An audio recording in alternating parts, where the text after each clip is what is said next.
চালের দাম আগে ছিল 25 টাকা KG, Previously, the price of rice was 80 taka per kg.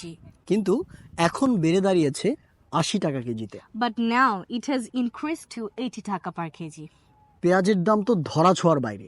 The price of onion is intangible, or we can also say at large. At large, তার মানে ধরা ছোঁয়ার বাইরে নিজেই। Intangible অথবা at large. দ্রব্যমূল্যের দাম ক্রমাগত বেড়ে চলেছে। The price of commodities are increasing day by day. দিন দিন সব কিছুর দাম বাড়ছে।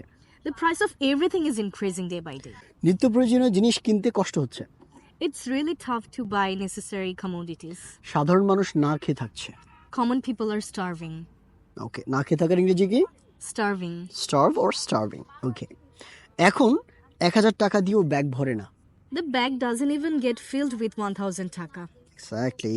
এখন বাসা ভাড়াও দ্বিগুণ। Now the rent of house is also double. সংসার চালাতে অনেকেরই নাজেহাল অবস্থা। Majority of the people are pestered to run their families.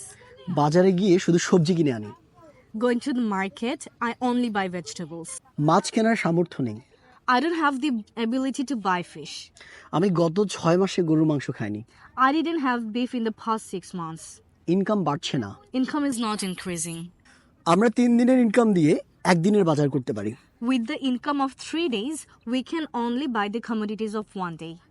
মনে হচ্ছে না খেয়ে থাকতে হবে। It seems like we have to starve. না খেয়ে কয়দিন পারা যায়? How many days can we pass without eating? বেশি সমস্যা আছে মধ্যবিত্তরা। Middle class people are facing the majority of the problems. সামনে আরো কি হবে ভেবেই পাচ্ছি না। We're afraid to think what's going to happen next. ঠিকমতো খেতেই পারছি না, পরিবারের প্রয়োজন মেটানো তো থাকলো দূরের কথা। We cannot even eat properly, let alone fulfill all the family needs. So আজকের এই ভিডিও থেকে আমরা শিখে নিলাম কিভাবে মূল্যবৃদ্ধি রিলেটেড বাক্যগুলো ইংরেজিতে বলা যায়।